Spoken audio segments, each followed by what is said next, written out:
नमस्कार। प्रकाशन उत्तराखंड के लिए देहरादून से मैं अनिल रावत। हमारे उत्तराखंड में जो क्राइम का ग्राफ है वो बहुत कम है, लेकिन जो परसों जघन्य का हत्याकांड हुआ उसके पीछे की जो कहानी है वो मैं आपको बताने जा रहा हूँ।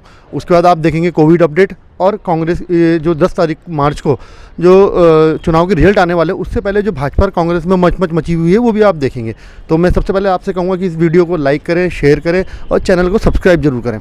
तो जो हत्याकांड के पीछे कारण सामने आए हैं वह है आत्मसम्मान को ठेस पहुंची आदित्य के, जिसने उसको एक हत्यारा बनने पर मजबूर कर दिया। मामला पूरा जो मामला हमारे सामने आया है वो ये है कि वंशिका ने कोई फ़ोटो फेसबुक पर अपना अपडेट किया जिसमें आदित्य ने कोई कमेंट किया जिसको लेकर दोनों में काफ़ी बहस हुई और तनातनी रही। तो जो वंशिका थी उसने कुछ अपने सीनियर से अपनी शिकायत की इस बारे में।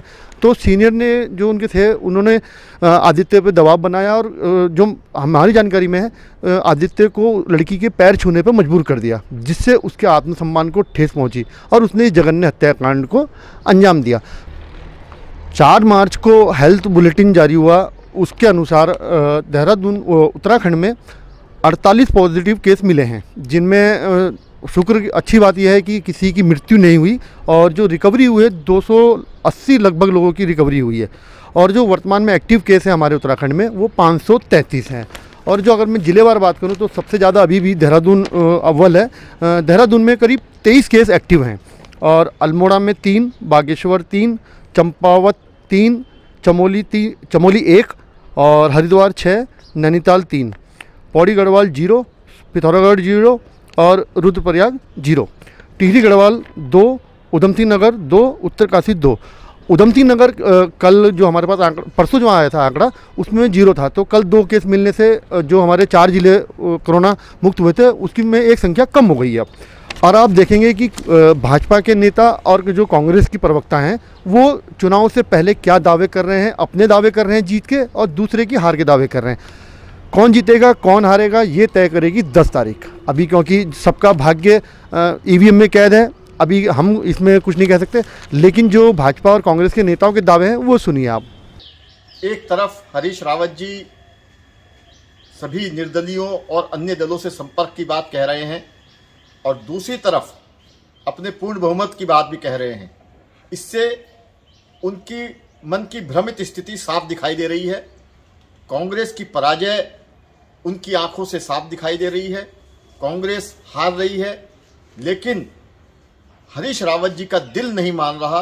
हरीश रावत जी मुख्यमंत्री बनने के लिए जो उनकी तड़प है उसे छुपा नहीं पा रहे। बहुत समय से लगातार वो प्रयास करते रहे कि किसी तरह से उनके मुख्यमंत्री पद का प्रत्याशी घोषित कर दिया जाए, लेकिन जब वो नहीं हो पाया तो अब उन्होंने एक बार कहा कि या तो मुख्यमंत्री बनूंगा या घर बैठूंगा, लेकिन कोई भी इच्छा उनकी पूरी होने वाली नहीं है।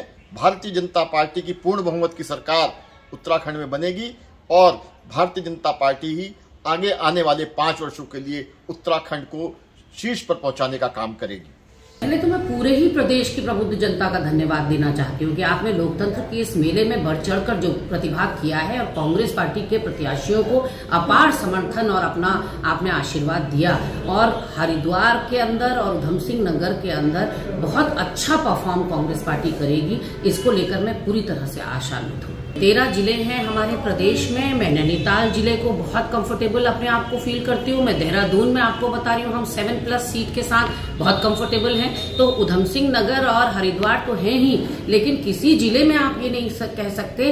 चमोली जिला आप उठाकर देख लीजिए, उसमें कांग्रेस लगभग 3 सीटें जीत रही है। पौड़ी आप उठाकर देखिए, पौड़ी में हम बहुत कंफर्टेबल सिचुएशन में हैं। तो ऐसा बिल्कुल नहीं है कि हम कहीं किसी जिले में अनकंफर्टेबल सिचुएशन में हैं। और शायद आज 5वां चुनाव हो रहा है राज्य गठन के बाद और पहली बार इस तरह की बातें सबके मुखारबिंद से सुनने को मिल रही हैं कि यहाँ राज्य में कांग्रेस सरकार बनाने जा रही है। इसका मतलब आम जनमानस भी इस बात को मान रहा है कि प्रचंड बहुमत और डबल इंजन का जो 5 साल का यहाँ कुनीतियों से और कुप्रबंधन से भरा हुआ कार्यकाल रहा है उससे लोग आजिज आ चुके हैं और बेरोजगारी और महंगाई पर लोगों ने मतदान किया।